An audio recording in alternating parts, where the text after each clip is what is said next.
I had a sister. She was 12 years old, and almost 4 years ago, she was tragically killed in a car accident instantly.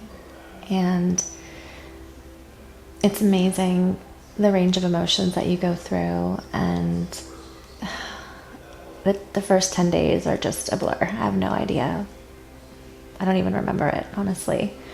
And being a lover of tattoos, I've always wanted to have one that had some meaning. Most of them were just fun, cheeky, sort of insignificant tattoos with no real deep meaning.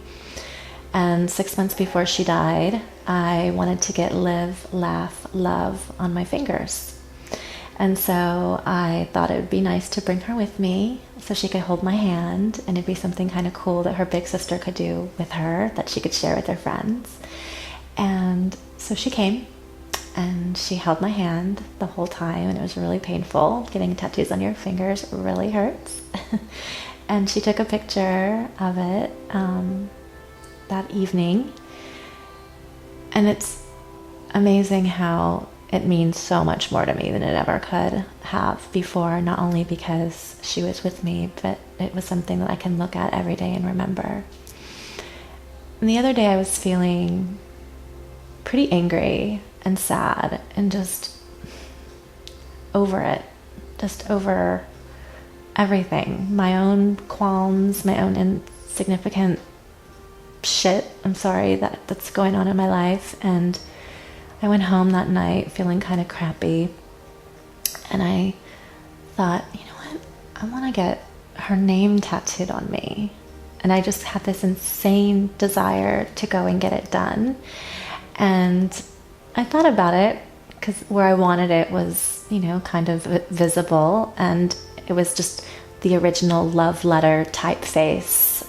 That's not a traditional font for tattoos, And I hopped in an Uber and I went, and I cried when I was telling the tattoo artist what I wanted to get, and tears coming down my face. And I waited while a group of people were having fun deciding what tattoos they were going to get for the night, out in Melrose and Hollywood. And I sat down and waited for him, and he came and brought me back, and it literally was this, tattoos usually hurt, and there was something really liberating and freeing about this. It wasn't painful this time. It was actually really kind of exciting, and after 5 minutes it was done. And I was like, wait, what? No, I like that. I want this to keep going. It feels really good, And but it was done, and it was time for me to get my arm wrapped up, and I felt so relieved in this weird, strange way. It was so bizarre, and I went home and I was so excited. It was almost like it was Christmas Eve and I was getting to open up a present in the morning, and because you have to keep it wrapped up at night. And so I went to bed feeling really excited and happy, and I had something to look forward to tomorrow. And I did, and I woke up and I took it off, and I was so excited, and I posted a picture of it on Facebook, and I got 100 likes and lots of comments, and it it's the closest I've felt to her in a really long time. And I have her on me now, and I'm thinking about putting her middle name on the other arm just to kind of come full circle. So that's that story.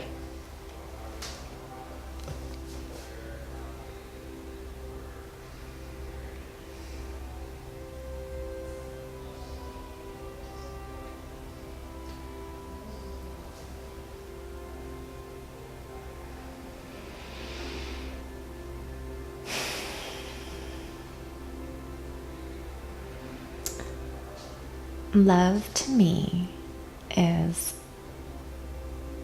unconditional. It's not gender-based. It's so pure and full and There's no limits.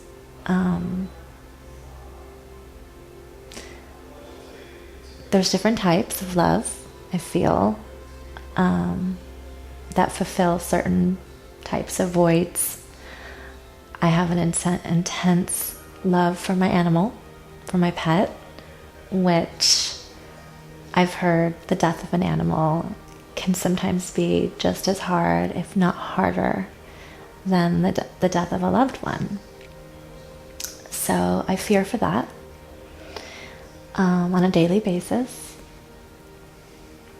because he's my life companion, and he's my everyday, my all day and every day, and he's my soulmate. And I have love for friends who suffer and who struggle, and I every day feel fulfilled by sending them love messages and love notes and words of encouragement, and that makes me feel so good. And that's like the truest form of love. It's the most selfless form of love. And then there's romantic love, which seems to be the hardest to find. And so I'm working on loving myself every day. And I think by giving love, we receive love. And so last night, I always come up with these daily mantras, and last night my mantra was, the truest form of living is through giving. And that's love.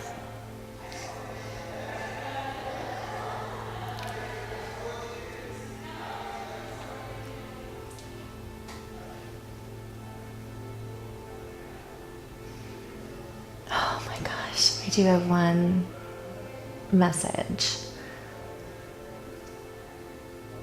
So, the love of a father, the loss of a father.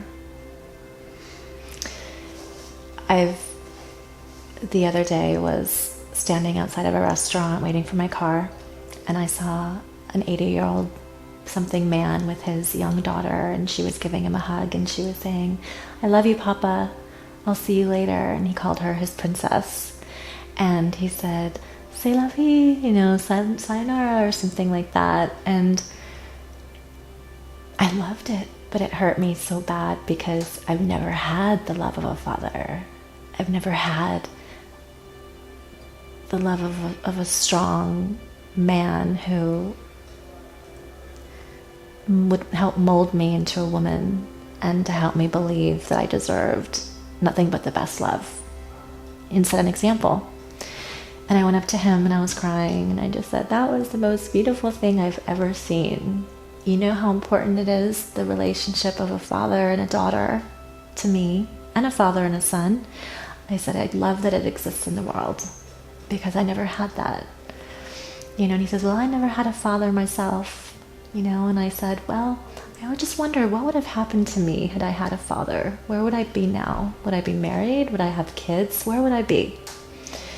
Would I be more secure? Would I be more confident? And he says, I might not be the father I am had I had a father. And so my message to the world is how important a father's role is to his daughter or to a son. And it could literally be one of the most insanely beautiful, powerful, strengthening relationships that can ever be between two people. Just as significant and important as a mother with a daughter or a mother with a son. It is so important to be that, and to offer that to the world, to just be the best parent that you can absolutely be, because you are the future. Your example is setting the tone for our future. How you treat women, how you treat animals, how you love yourself. And I love that so much. And I love when I see it, even though I didn't have it. It's such a good thing to see.